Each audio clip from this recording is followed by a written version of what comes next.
All right, mic check, I'm good. So I'm Max Ceron, Max Ceron, CWB Association Welding Podcast, podcast. Today we have a really cool guest, Welding Podcast. The show is about to begin.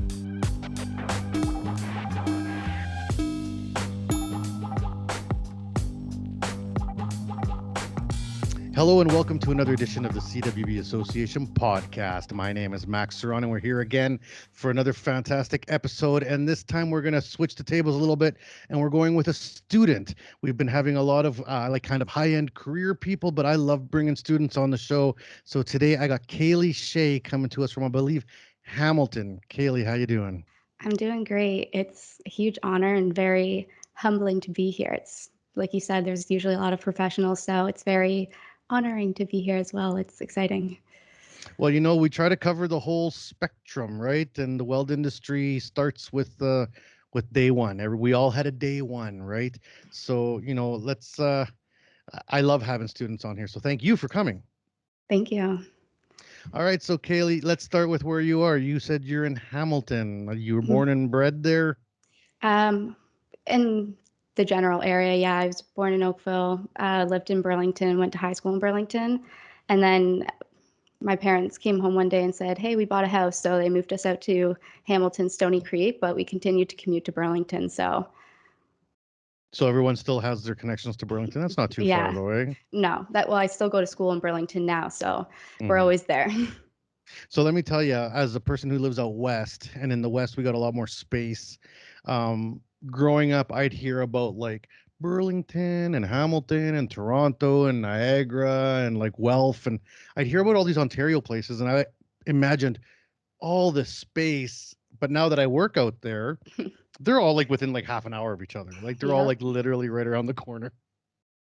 Yeah, pretty much. Like you can get anywhere, traffic depending, within 40 minutes. Yeah, traffic's a big one. It took me almost 2 hours to get to Milton from the airport last time. Yeah, that's like today, coming here to Niagara Falls, there was an accident. So the highway was closed right before where I would get on, but there was just so much traffic backed up that it was a headache just to get there. Oh man. Mm-hmm. So how far of a hike is it for you to get to school every day? It's usually like 20 minutes or so. It's really flexible, the start time and whatnot. It's very independent. So I used to show up right at 8 o'clock in the summertime, but now that school is back and there's a lot more morning commuters, I show up more like 9 o'clock. So I try to keep my commute at 20 minutes still, unfortunately.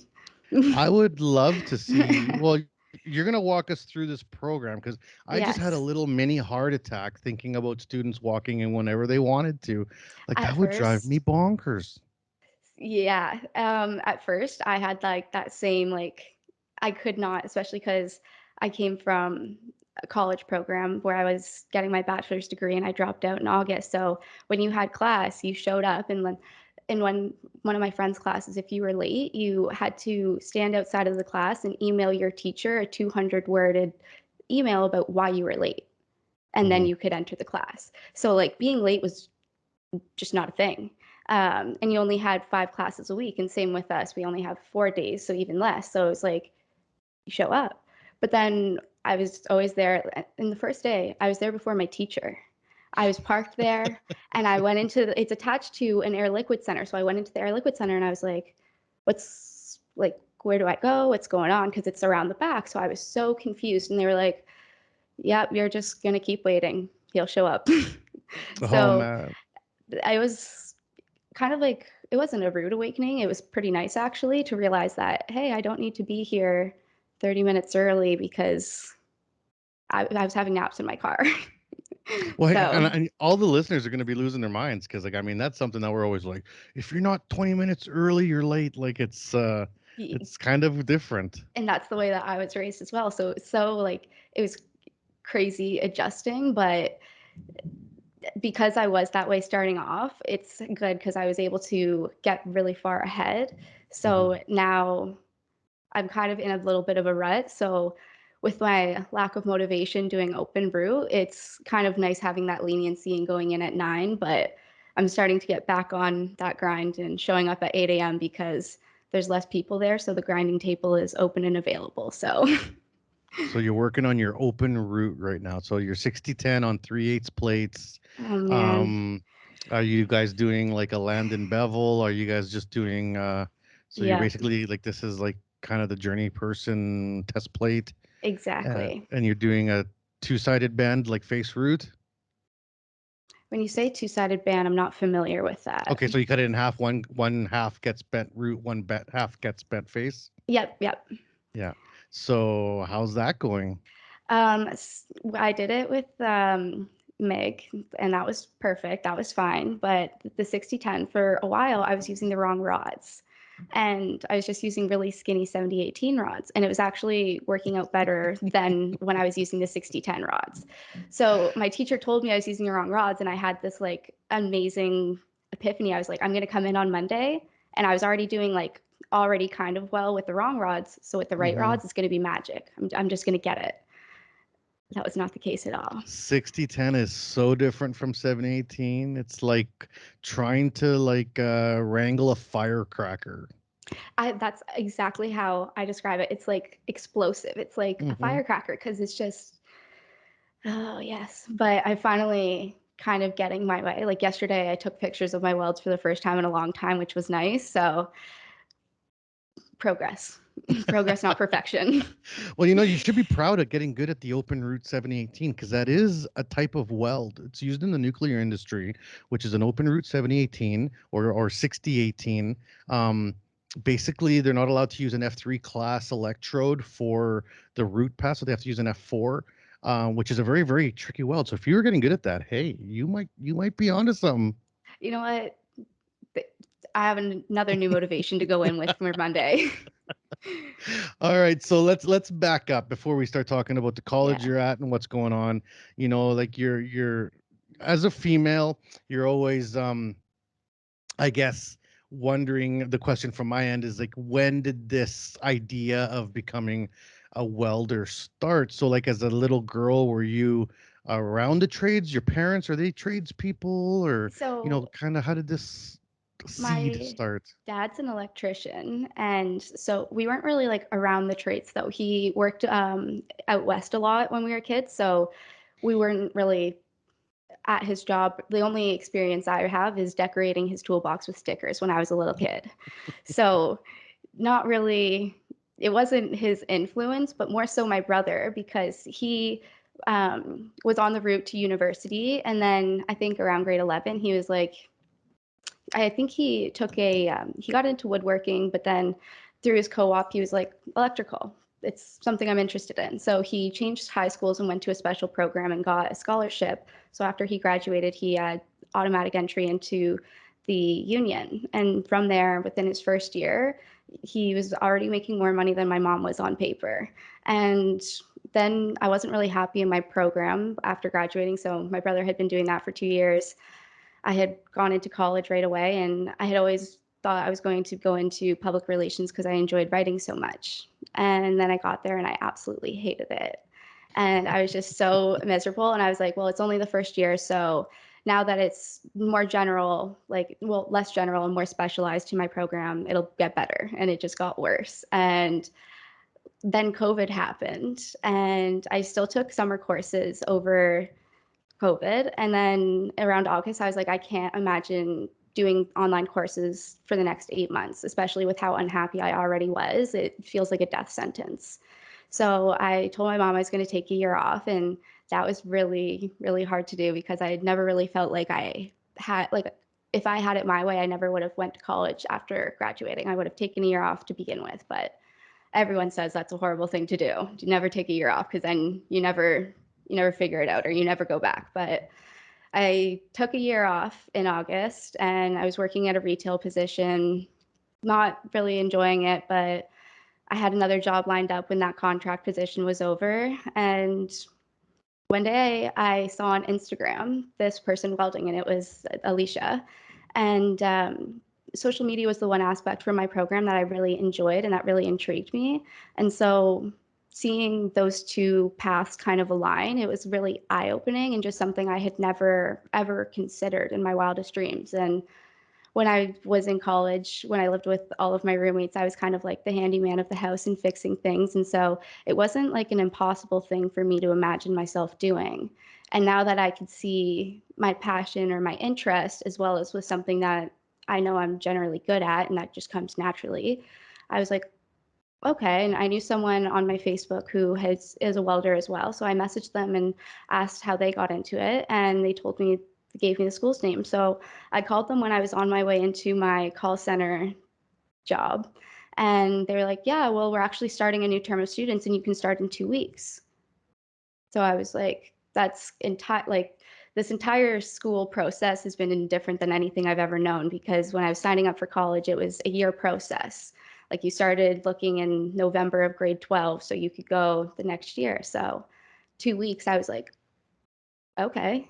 So it was after Black Friday, getting closer to the holiday season, the beginning of December, and I was a call center operator for a bunch of retail stores. So wasn't that fulfilling. I wasn't loving my life. I wasn't living the dream. In 2 weeks, that's 2 weeks notice.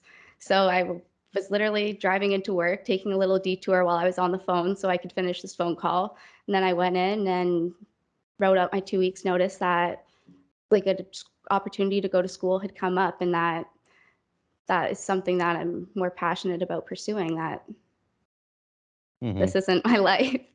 And so then I didn't leave to go to school because of COVID. It was the first part, all of the safety stuff was online, and that was a headache. Learning welding online when you know nothing about welding is really confusing. It's a tricky thing to look at Yeah. students as a teacher. Like, I mean, there's two types of students, I guess. You could like be really general and be like, there's two kinds of students. There's like the student that Mhm. kind of knows what they want and knows stuff. So they may have done some welding in high school, or they Ex- worked in a shop, or they kind of had something. And then you have the students that don't know. Like they just are like, I'm just walking in blind because I'm looking for opportunities. And as teachers, we kind of love the ones that know nothing, because they can, like, you can see the light bulbs start to turn on when they're like, this stuff is crazy. Like, I think my teacher in shop gets to see that light bulb a lot more than the online teacher does, because there's, like you said, exactly, there's two types of students in the online setting, is like, I'd say, especially in the online setting. And there's people that are asking questions because they've welded before and they're kind of jogging their own memory and just want to know and things like that. And so I'm like, what the heck? Or like the answer, I don't understand it quite, and I'm just getting even more confused, and I don't even know what to look up, or to like, my brother and my dad are electricians. I don't know what to ask them either. Like, so I was like, this is a headache. This is confusing. This is what the heck. But the online portion, blueprint reading, was my favorite part of it all. Like that was the part that made the most sense. And so I was like, now that I'm in school welding and online in the community, I see a lot that that's one of like the most dreaded parts of it, or that people mhm. hate the most. So I'm happy that I did last that, like make it through that 3 month headache, because I now know that, but I definitely do need to jog my memory on it now that I haven't looked at it for probably 6 to 9 months. Yeah, and you know what? It's really important for you to remember as a young student what you like in school, because the program teaches you lots of generic stuff. So you get a little bit of Mhm. everything. And there's so many types of welders and steel fabricators and welding jobs out there, that the things you liked in school, that remember those, because that's probably where your career path is going to go. The things you didn't like, probably not so much. So Mhm. like if you like blueprint reading, man, let me tell you, there's a lot of need for welder fabricators out there, people that are good at blueprints, because most people don't like blueprint reading. Most people hate it, but the Yeah. people that like it are very valuable. Yeah. So this program that you're in, what school is it? What's the It's length of it? What do you get? so it's called North American Trade School. It's about 13 months long, is exactly how long I'll be in school. I started December 14th, 2020, and I'll be graduating January 28th, 2022. So, And then uh, what kind of stuff is it? Like Do We you come up with a certification? Do you come up with some tickets? Like, what's the deal? Yeah, so we right now you get the opportunity to get 8 certifications, 6 CWB and 2 TSSAs. It's the gas metal arc welding and shielded metal arc welding open route are the TSSAs. And you get to do them in all 3 positions. So I'm not familiar if that's 3 separate certifications or if they're each just one of their own. But you also get CWB all position stick, MIG flat, and flux core flat. Okay, so those are all useful tickets. The flux Hmm. core flat is a good start. MIG flat's about as far as you can go. The MIG spray all position is really just a flat and horizontal. Yeah. But the flux core all position is one that's used lots, and And obviously stick 7018 is used a lot too. So yeah. So we have lots of, because the schooling's like when you're in the shop, it's so independent and lenient. Like I love our teacher Chris. He's hilarious. But it's very like you have to go and ask him a bunch of questions. He's like this is like his kind of like retirement plan. He loves to teach people that want to learn. And he also Mhm. just kind of loves the entertainment of the people that come and don't want to learn. Because he tells us all the stories of the people. He's like, you guys won't believe the people that come through this place. The other day, I heard him tell a story about someone who was trying to sweep up the dirt from their booth, but they didn't bend down to hold the dustpan. So they were just sweeping the dustpan all around the shop. And I was just sitting there listening. And I hear the craziest stories because I'm like, it just seems like common sense. But then he just, yeah, it's so not. so let's go back to your college experience. So like you came out of high school thinking Yeah. university, public speaking or public relations, sorry, and Hmm. and you love to write, and I'm sure the love for writing never goes away. Um, what was it in college that you found wasn't jiving with you? Like, what did you not like about your university experience? Um, it was a lot of like networking, and the networking just felt like it gave me so much anxiety. I remember like one time calling my brother when we were at a networking event and like I was outside like almost in a meltdown and I'm like it's just so hard. I feel like I'm competing for attention of like these 5 or 6 public speakers that are there and that are there to talk to the students after, but there's like 70 students here to talk to them. So I don't know how to like elbow my way in and be memorable. Like I don't Mhm. want to, like I don't know how. Like it's just so hard. And he was told me, and I'll always remember this. He's like, how I talk to people is I compliment their trucks or their shoes. And that's how Did he did you got try me. that? No. So my approach when I was in college was just taking myself out of that setting and then typically adding them on LinkedIn and then going out for a coffee, an informational coffee, and talking to them in that setting. So I didn't feel like I was needing to like yell to be heard or talk over other people, or I always felt like I was awkwardly standing in the shadows trying to like wait for my opportunity. So I would just then create my own by messaging them separately. And usually it ended up pretty well. People would remember like being at the college, they would know where they were like I was from, but there were Mhm. so many people introducing themselves. I don't think they really remembered everybody. So just taking that approach worked out for me.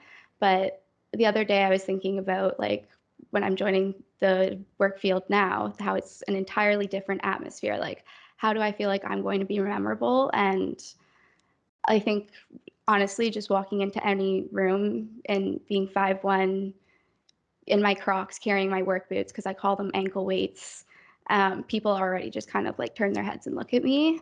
But just working hard, it makes me memorable because in the trades, it's what's expected. So I don't need to try and be loud. I don't need to try and ask for attention or capture attention. I can just show up and do my job, and that will get people's attention. And that's kind of what really brought me to it as well, is that I don't need to try because working hard has always been just what I do. So it's just feels a lot more natural. Well, and the proof is in the pudding, right? Like Yeah. in welding or the trades in general, you show off by being good at your job. You don't have to stand on top of a mountain and be like, "Hey, look at me, I'm good at my job." It's, it's like just look at what I did. Yes or Exactly. no? This is what I did. You can judge it yourself. It's so black and white, and that too is that I was like learning. I was like, when you bend it, it's either going to bend or it's not. Whereas when I was in school before, I would write something and I'd take it to 8 different people, and they'll all say I love it, but one thing's you need to change, and all 8 people could say something different. Whereas with welding, it's always going to be the same thing that's wrong. Yeah, and then when you really get into the science of it, even if there's something wrong, there's a definitive science as to what went wrong, and you could figure it out exactly. And that's why I enjoy it so much, and I think that's why, like, I've always, like, excelled with math and things like that, and as much as I enjoy writing, this just is so natural and easy for me, and even though when it's not easy, it's extremely difficult and frustrating, but I know that there's a reason why, like, it's a variable. I know specifically, like, with the open root, it was my prep, it was the settings, it was the wrong rod, like, there's a Hmm. reason why. You tell me you love writing, so I'm gonna have to give you homework because we are just starting up a new section in our Weld magazine online and in Mhm. print called the Student Lounge. Have you heard about it at all? No, I haven't. No, so we just started this. We do like twice a year, all the chapters get together and we talk about, good ideas. We kind of go across the country and say, who's thinking about doing what or what's working, what's not working. Because at the end of the day, the association is all about the membership and keeping all our members happy and engaged.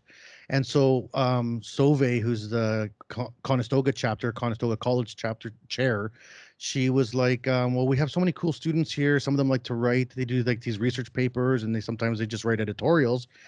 Too bad we can't put that in the magazine. And our magazine editor was like, yeah, we tend generally look for like higher end technical stuff. And then I was like, Mhm. wait, why can't we have Yeah. students have writing? And even if it's just maybe someone just wants to write about the struggles of being a student, or isn't that valuable to our readers? And we voted it, and it was like, yeah, we're going to do this.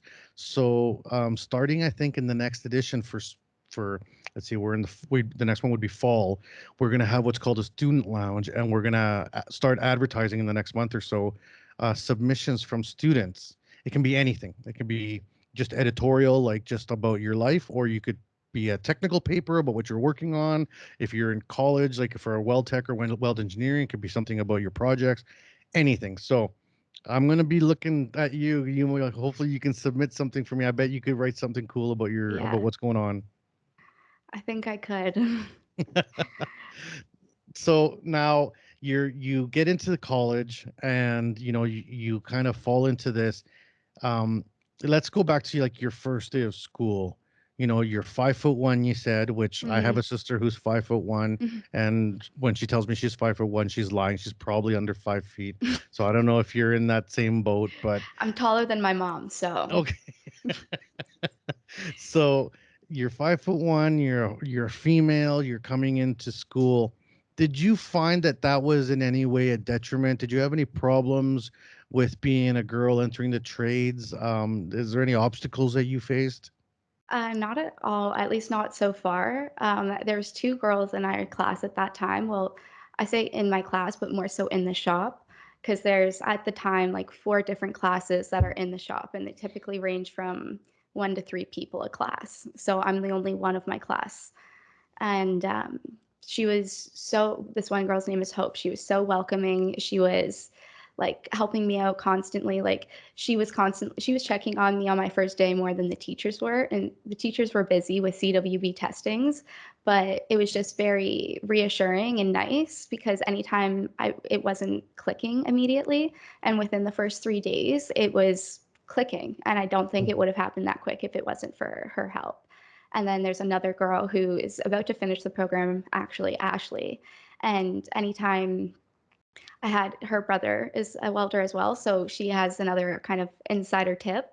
And anytime I was getting like really stuck on something, I'd go and ask her for her help.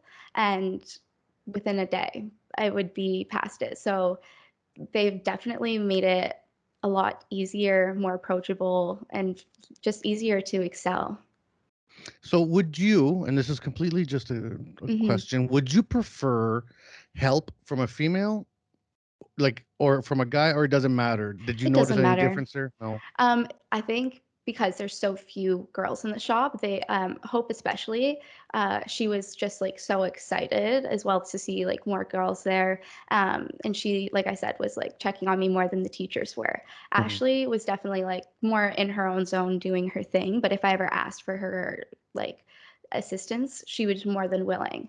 Um, I'm not that talkative. So when they were very talkative to me, it kind of made me more comfortable, but I don't really talk to that many people in the shop really. So like unless people approach me, um, I don't, You don't go to your way to talk to yeah, people. Yeah. it's not like out of malicious intent or anything, but like I said earlier, like I like welding because you just get to show up and do your work and it speaks for you. And Hmm. that's like I'm not necessarily trying to like impress my peers or like talk their ear off. If they ever like and some people now that there's newer classes and I'm about to finish, people ask me questions about what I'm doing or things like that. And it like kind of makes me feel really cool, like, whoa, they think I know some stuff. But yeah. All right, this is an awesome time. We'll take a break right now. For the listeners, we're here with Kaellie Shea out of Hamilton, and she's telling us about her journey as a student. So we'll be right back after this quick commercial break. And we're back here on the CWB Association podcast. My name is Max Ceron with you. Thanks for tuning in. We got Kaellie Shea here talking to us about student life. And right before the break, we were talking about, her coming towards the end of her schooling now. And she's becoming a little bit more of a mentor because she got a little bit more experience than the new kids coming in, and her kind of shyness, which I am not seeing at all. You're doing a great job, and thousands of people are going to be listening to you, so you're killing it. Um, I got a question in terms of, you know, the social media aspect. You said early on, even before you enrolled, you kind of saw Alicia Buddy online, and she works with the CWB now. She does Mhm. great stuff. She's very active, and a lot of the people that I've had on the show have a social media interaction or basis. Some are almost entirely social media careers, right? Mhm. And some are just career people that use social media for networking. Where do you see yourself in that spectrum? Do you try to be active on social media? Do you try to post lots? Do you try to be a leader, an inspirational person, or do you kind of just float around the edges? Um, I think it's more for networking and for my personal motivation. I see it as also like my personal portfolio. So that way I get to see how far I've come. Like, I get to scroll back to like, I have pictures of the very first welds I ever did and not even straight, not even barely on the plate. And so it's just for me motivation, as well as a lot of times I'll kind of post like notes to myself in the captions about the temperatures I'm doing, settings, or like lately I haven't been posting as much. And so yesterday was the first time I had taken photos and the first time in a long time. So it's about trying to then post and being very candid as well, because that's one of the things I like the most about social media from like a PR and an influencer kind of standpoint is that I think the most like genuine and kind of like laid back you are is the more influence you have. And not that like I'm trying to be influential or anything, but I am trying to be genuine. So, And that's really important. And like for me, this show, so much of it is just trying to be organic, like talking about what you're going through, and then I talk about what I've been through, and just like kind of like have that coffee shop feel where we just mhm, talk trades. And let me tell you, for the rest of your life as a welder, you can be anywhere in the world, and if you run into another welder, you're gonna start blabbing. Be like, blah blah blah. What do mhm. you do? Blah blah blah. What rods do you use? Blah blah. Where do you train? Blah. And like, oh, do you know so and so? And then it's amazing how actually you'll be like, oh my god, I do know that person from wherever, because welders travel and welders work all over the place. And you said your dad was a electrician and it took him out west. Well, if I'm sure there's work out west for you too as a welder if you wanted it, because there's always lots of work out here. Um, as now you're looking towards finishing school, what are some of the plans? Are you on track with school? Have you gotten any of these CWBs already? What's kind of the plan? So I'm on track with school. I've got all of my CWBs. Right now, I'm working on my stick open route. It's my last one. And we have the opportunity to also get our pipe tickets. Just if you have the time, it's not part of the curriculum, but it's something that they offer. Um, I've had an interview with the Millwrights of Toronto, and I'm applying to a bunch of places, but also a lot of places aren't intaking, well, at least unions until like the new year. So I'm just kind of waiting and watching. I did have one interview with another like welding company for an afternoon shift, but they ended up, their contract came to an end sooner than expected. So I'm just kind of waiting it out. I'm confident that I'll be able to find a job. Um, Especially our teacher has a lot of connections and he's very helpful. Like I love staying after class and talking with him. So, and not just that, but there's always special guests that come in after class. So it's worth the wait sometimes. Like people come in or really early in the morning. So I learned that early on. People come in and So who ask are for these special students and guests? graduates. So yeah, there are people from companies or unionized companies. They give him his business, like their business cards, and say that they're looking for graduates and they're looking for people. And he tells us that he always has like tons of people that are looking for work, but that these are also like his friends and his business partners. So he's only going to send people that he knows will do well. So, Hmm. and which was also really nice is that in the very beginning, Chris used to frustrate me because you have to kind of pester him and ask him a lot of questions. And so I felt like I was constantly annoying him. I'm like, I need to know. I know nothing. Like, I need to know. And now, when I went to that interview, the person who was like with the job opportunity was like, "Oh, Chris said lots of good things about you." There's a few times when Chris gives kind of like a soft compliment, I'll call it, when he's like, "Oh, that's pretty nice. Like, you're doing Hmm. good." And I walk away knowing that like that's Chris's praise. So So, he's pretty tight on the students. Is he pretty yeah. diligent?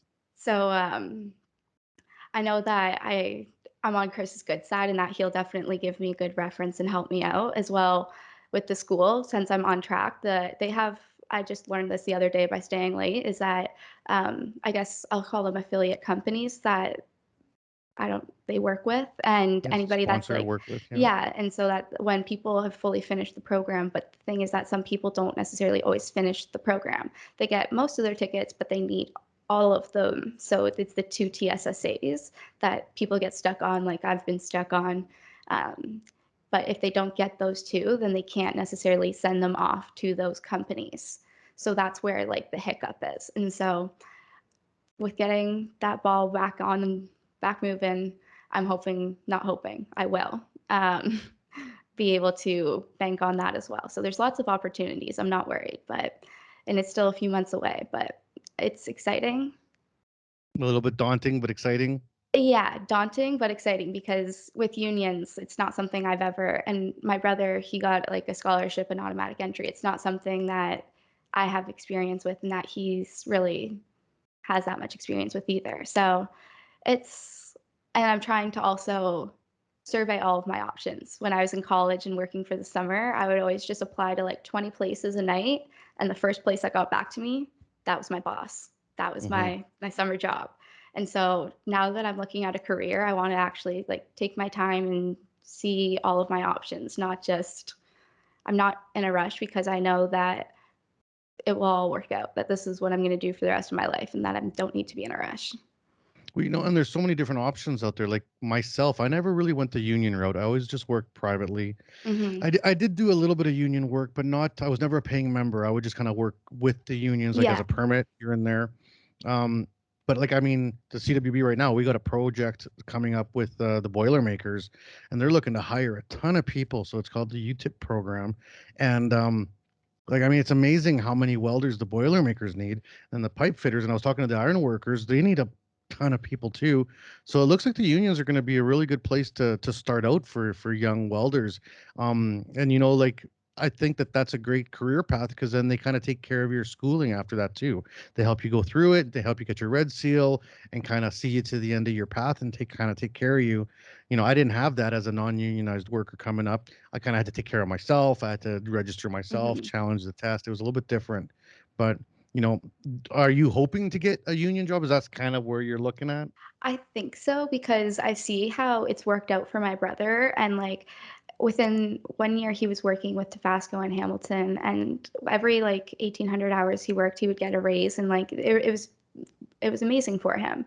So, and then I also see my dad who doesn't work at unions and who's always kind of like this sucks sometimes. Well, not It can be tough. sometimes. Yeah. Yeah. Yeah. My dad's 50 and he still works like a dog. So yeah, he's like, this sucks.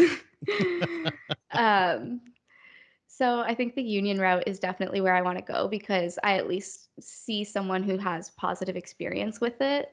And like I said, like you said, starting out young, it's kind of like a safe bet. It's a safe and it's a good bet. It's not. So what made you look at the millwrights first? I'm just curious because Um, they do like the least amount of welding. they called me back within a day.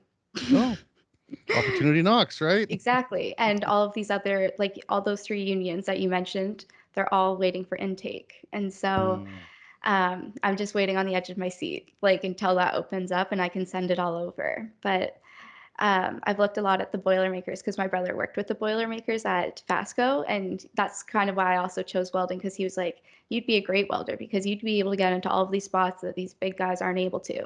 And I was like, I never considered being small an asset. It was always something that made me feel like I was kind of like standing on the outside. So I now like to call myself an underdog because when I walk into a room, nobody really expects much. But another thing I like to say is that I don't want to be worth my weight in gold. I want to be worth like your weight in gold because I'm I'm not weighing that much, but you're worth a lot more in gold. In the trades, you need all sizes. You really Hmm. do. And I remember having to talk. I used to work with a lady named Tammy. She's a teacher now. I think she's actually retired now, but well, maybe not. But Tammy, um, she was a small lady, right? She was little, and this is like I'm talking like almost 30 years ago when I started welding. We both were young, and I'm short, right? I'm like 5'6".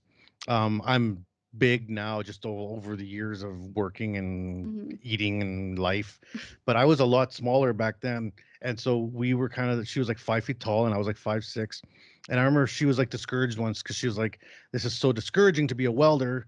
And a female and little because she's like 110 pounds or Hmm. 115 pounds. She's like, and I can't lift these things. Like, I mean, we were working on a machine called a sub arc, and the rolls of wire are 80 pounds. So they're 80-pound rolls, and you got to climb a ladder with it and put it on a spool. And she's like, I can't do that. And I Hmm. was like, yeah, but you don't have to. Like, think about that. Like, there's all different guys, people at a site. See that guy over there? He's 6'3", 300-pound meathead. Get him to lift that roll. Make him put it up there. And when he drops a tool under the table, that's when it's your time to shine because you can get under that table and he's going to hurt his knees and crack his head trying to get it. Hmm. And you can just slide in there. So it's about time and place and position and being smart and working as a team. Make the big people, the strong Hmm. people do the hard, heavy stuff. And the little people, we get in the tubes, we go underground, we get under the machines. Yeah. We could do all that stuff. It's about like a symbiotic relationship because Hmm. exactly one day changing oxygen tanks and putting like the wire back on the machine and it's down underneath the table so you don't have a lot of room to move and like get leverage or like really utilize your body and stuff. So yeah, it's difficult sometimes. But and then another place, I was talking to some welders that work next door to a shop close by, and they were saying that this shop, it would never really like work out for you because we move everything by hand, and like there's only 2 to 3 of us, so like we need people that can move things. But there's also other really amazing opportunities where you don't lift a finger because they have cranes moving everything for you. And I think those kind of projects interest me more because just kind of like the irony of working on really huge things because heights don't scare me and it's just exciting, and I want to do what excites me, especially right now. Yeah, not being scared of heights is a good thing. I've never been scared of heights either, and so I've been able to get into some pretty hairy jobs, but it's fun because it's like you're like so high up and you feel like the world swing below you, but I thought Hmm. it was just exciting. And you got your harness on and you're Like safe. you're Like, safe, yeah. yeah, And that's like another thing is that like you're safe. Like I've you worked trust the like a gear. few, Yeah. yeah, like I've worked a few landscaping jobs where things maybe weren't the safest, so now I really prioritize that at the utmost. Yeah, and it's the job opportunities that you're gonna have, um, they help everybody. So here's an example. I worked for this big company where there was like, I'm talking like 1,000 welders, right? Like it was a huge company, and they had hired lots of women, immigrants. Kind of, it was a pretty good mixed company, like very, very diverse company of everybody. And what was happening is that as we hired more immigrants and more women, lots of immigrants that we would bring in would be from like Eastern Asia or South Asia, and they're just smaller in stature. They're not as big. Like Canadian people, like Caucasian Canadian people, are generally pretty big, like pretty strong, big people, and like other countries aren't so much, right? So we were having problems with like being able to lift materials up on the tables or change rolls of wires on machines, blah blah. So we were talking about getting in some jib cranes, like just small jib cranes above each table that could just help lift up to like 500 Mhm. pounds, and then you just pull them with the chain, all Yeah. electric, and just move stuff around. It's like a 10-foot radius. We were talking about this, and I was like, well, why don't we just do it for every booth? Like if we're gonna bring in 30, let's just bring in 500. I know it's a bigger investment, but let's just do all of the tables. Every table gets a jib crane. Okay, let's do it. And the biggest thing we saw right away is like all the big guys that were used to just doing it by hand, they miss work every year because they throw out their back, they throw out their shoulder, they throw out their arms. Because just because you're big and strong doesn't mean it's good for you to be lifting super Mhm. heavy things. Like, sure, you can, Doesn't but mean you you should. doesn't mean you should, right? Like it's strong like tractor, smart like Mhm. bull. That's what they say. So, once we bought these jib cranes in, like the number of accidents went down huge, lost time, and it was like so that was a lesson for me on equity, right? Because when we talk about equality, we're like, okay, well, let's just give the little people the cranes so that they're Mhm. equal to the strong people. But then when you talk about equity, you're just talking about making it a base field Yeah. for everyone to succeed in, right? And I Mhm. think that stuff happening in industry is really pushed by people like yourself, like a young, small female that's ambitious. You're not going to let something stop you. You're going to stop and think about it and try to come up with a better way. Well, and especially I picked my brother up from work yesterday because his truck was in the shop and he was complaining to me about how he jammed his thumb on a saw so many times because it's just like horrible equipment. And he's like, I have so many tools at home that are so much better, so many better saw blades. And between the time of all of our, like the three men's hourly wage, that's $150. We spent 3 hours wasted. How many blades? So $450 in labor cost. And then take into account how many blades we wasted, and then the fact that the job's still only partially done. If they had just invested in like really good tools the first time, we also wouldn't need to replace the tools that often, and we would have gotten back so much time and then productivity, everything. So yeah, I definitely know what you mean. Yeah, and it's good that you're thinking about those things because lost man hours are double. You always got to remember that a lost man hour is double because it's not just the hour they lost on the job, it's also the hour you lost on the other job they could be doing, right? So you always got to think like 1 hour of lost time is actually two. What it's the lost time and the lost production. So, that's it's Mhm. awesome. Now, in this program that you're in, is it just welding like 13 months, and that's a lot of tickets? Is it like Yeah. just hammer a lot of welding, or is there quite a bit of theory, or like do you get So apprenticeship hours out of it or anything? no apprenticeship hours. The first, I want to say like 4 months was like all of the online theory, safety, math, stuff like that, just kind of preparing you to get in the shop and to have, again, that general understanding. Because once you actually get into the shop, it's almost like you forget everything because then you're actually doing it. It's hard to, and before COVID, it would have been 4 days in the shop. And then on the Friday, you would have gone into the campus and then had that theory learning. So I think with that, it would have made more sense because then you would have been doing it and then attaching the theory immediately. Whereas it's kind of disconnected, having it all compacted into the 4 months. But I definitely like it better having kind of a long weekend. And for the past 9 months, just being able to weld, it's been amazing. So So what's your favorite weld? Which is the one that you're like, I like, right now you could go out there and do it for a living and everyone would be like, wow, Kaylee, this is beautiful. probably stick welding because I find that there's just the variables to it are so simple. Like when it's not working, it's either your angle, your temperature, or like your prep. Like there's really, but with like MIG and flux core, your wire feed speed, your temperature, and then you still have your angle. And so I think I definitely like stick the most. Now, when you say stick, do you mean 70-18 or Yes, 60-10? 70-18, definitely. No love for the 60-10, eh? Not yet. Not like I'm slowly getting there. Yesterday was a good day. It was a good start, but it's giving me a very big headache. I might be getting gray hairs. Well, I'm sure the listeners will be messaging you on social media to be like, this is how you pass your 60-10. I mean, there's a lot of it. We just produced a video on 60-10 here at CWB, should be coming out in the next couple months, because that is something that a lot of people struggle with, and we're trying to like kind of help get that information out there. How much do you use YouTube? How much do you watch videos on YouTube I've for stuff like that? I've been so stumped because I watch a lot of YouTube and they've been telling me every video is that they burn it around 75 is like the best temperature. And I find that is like Way too hot. obnoxiously hot. Yeah. Hmm. Just like burn straight through. It's so I'm right now around like 47 and it's working. It's a lot better. It's a lot more manageable, but I'm like so confused about YouTube right now. 47, I would say, is on the low side. You're gonna have problems with it cracking on the edges. They're not gonna wet as well. But it Okay. really, so much of it is manipulation.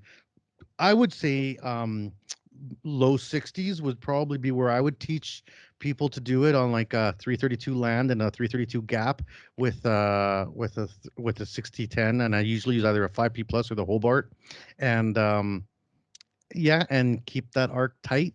Sit on the puddle, open up that keyhole, and let her buck. And so yeah, yesterday I'm glad that I like that you tell me this because now that I'm getting comfortable with like at least the 60-10 rod and like getting the stick, like it, at least the root's there. Like it's melted on both sides. I can see it Hmm. through. Now I'll try and turn the temperature up next week and just slowly getting there because I'll also mention that to my friend because they're having a lot of issues with exactly like you said that it's cracking right on the edge. So maybe that will help them out. Yeah, and if you're getting edge crack on the back, you're not melting through well. Yeah. What's a really good way to learn, if you have a friend or at school, or if there's a Mhm. couple of you working, have someone stand on the other side of the plate and watch you put the root in from the back, and then take turns doing that.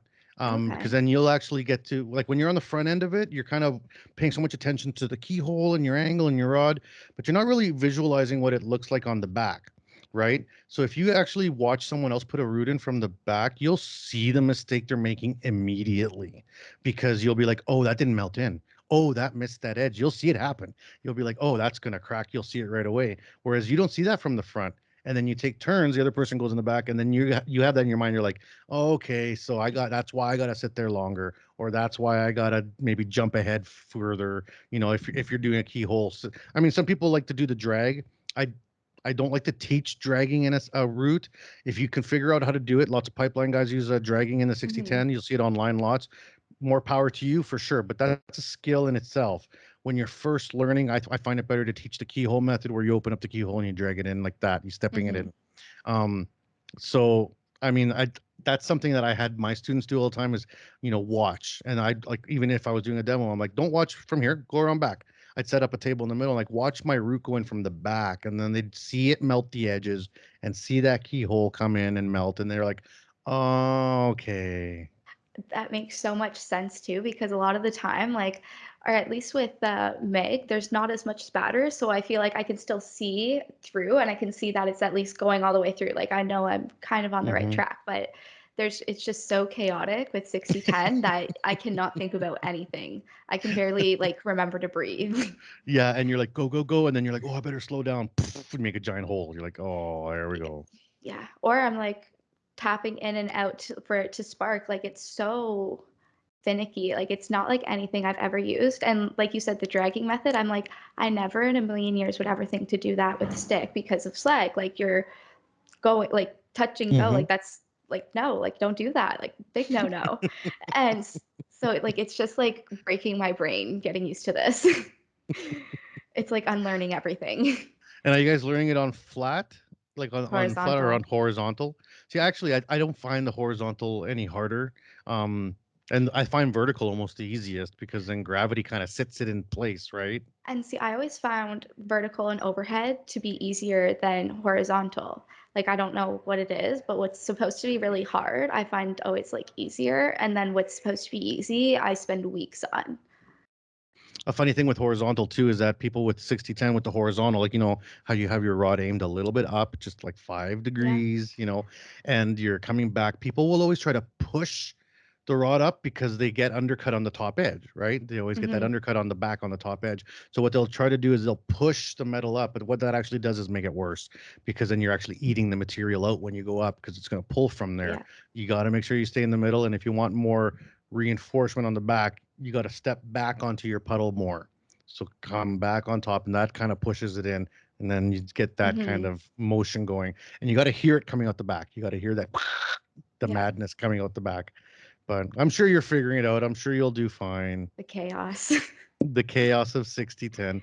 And some Yeah. people love it. Love, love, love. Like, I mean, well, pipeline guys, I mean, it's their living, right? They get so good at it. I worked with a guy who's he's a teacher now, and he does pipeline for his whole life out in Alberta and Saskatchewan. I mean, he can do a route a million times better than I ever could. Mine would pass, but not be pretty Hmm. necessarily. His are pretty, right? Like, Maybe in a few weeks, but right now we're on a rocky place in our relationship, 60-10 and I. well, don't dump them. Don't dump them yet. I still have 3 months. So, long term. Let's talk a little bit long term. You Yes. know, and this might be a little bit tricky, but because you're young. How old are you? I Hmm. don't even know. Like, what are you? 20? 21. 21. All right. Yeah. So, you know, as you look out into your horizon of the future of Kaellie, do you see yourself loving this for a long time? Do you see yourself going for that red seal, becoming a professional and a leader, maybe a business owner? I don't know, like kind of what's kind of the ideas you got rolling around in there? I have like this old little dream of like living on a farm and um more so kind of like homesteading, and that I would like to do my own like I've really gotten into the welding sculptures through Instagram, being connected to so many people. And one day, someone was just kind of being a jerk on Instagram. And I was like, I don't really care, but if you're going to be a jerk, I'm going to put you on a pedestal. So I got lots of responses back, and people were like, don't worry about that. Like, you're doing amazing and you're a student. And that's when I kind of like took on the motto of progress, not perfection. And one person specifically, I call them my grandpa welder. It's Rog Jung from Saskatchewan. And he told me that when he first started making metal sculptures, he was connected to a like an art seller, and they could not sell his art for the life of them. That they were giving him like ideas on how to make it more sellable. And so then when he started doing it on his own, he had no problems, and his business took off. And that right now he had a sculpture pre-sold for $70,000. And so not to worry about anybody else, but that like my passion will take me places. And a few weeks ago, I was talking to my partner's aunt about joining the unions and things like that. And she was like, you sound so much more interested in like the metal sculptures. Like, why don't you do that? And I was like, well, I can't just do that right now. Like, I need to kind of like pay my dues. I need to make a with living. I need to get a Hmm. paycheck. And she was like, you know what? If I was going to bet on anybody, I'd bet on myself. And I was like, wow, you're right. And like that night, I literally like couldn't fall asleep. And I was yeah, like what am like why wouldn't I? Like I could still do both, but Hmm. why not? And something that when I had my interview with the millwrights, they said like, do you have a side business or anything? Because when work is busy, but there's periods where it's not. And we like to make sure that people aren't left like high and dry, that they have something else that they do.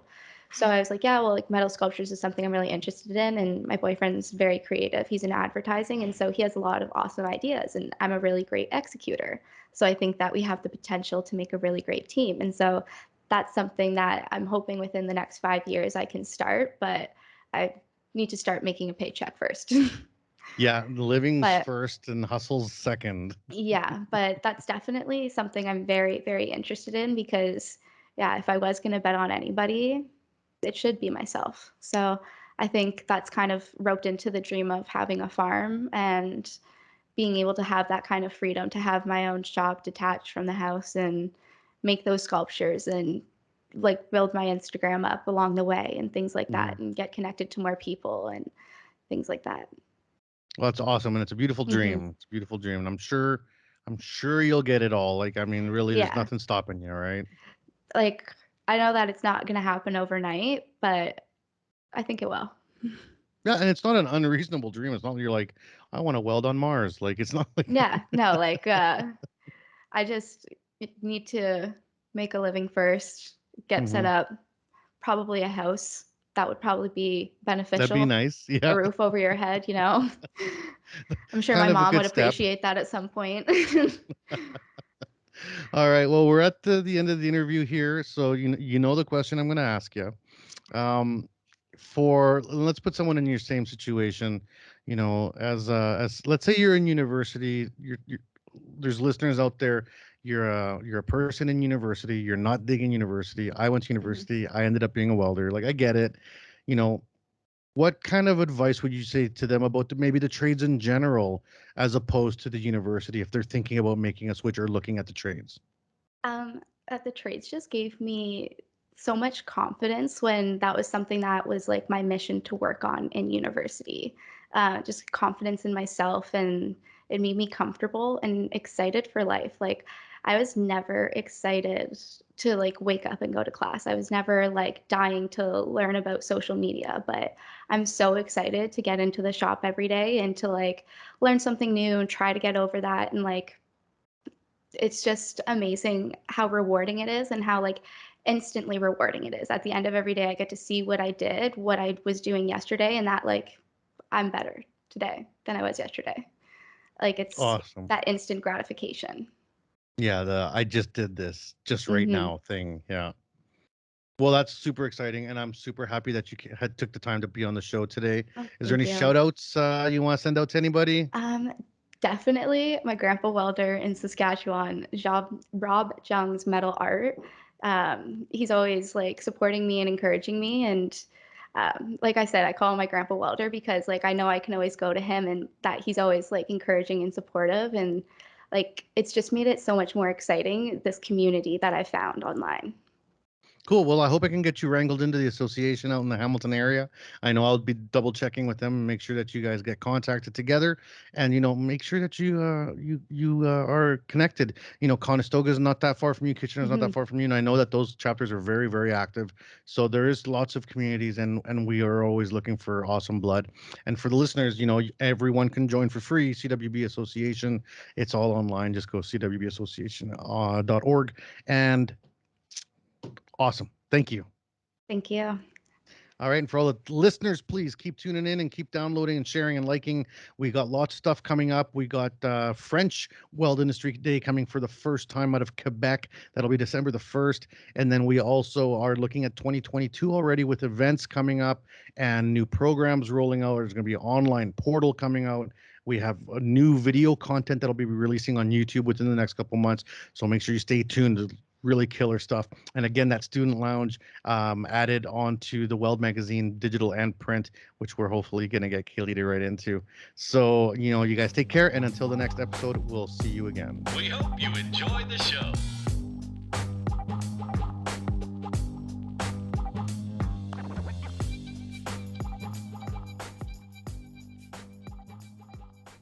You've been listening to the CWB Association Welding Podcast with Max Ceron. If you enjoyed what you heard today, rate our podcast and visit us at CWBAssociation.org to learn more. Feel free to contact us if you have any questions or suggestions on what you'd like to learn about in the future. Produced by the CWB Group and presented by Max Ceron. This podcast serves to educate and connect the welding community. Please subscribe, and thank you for listening.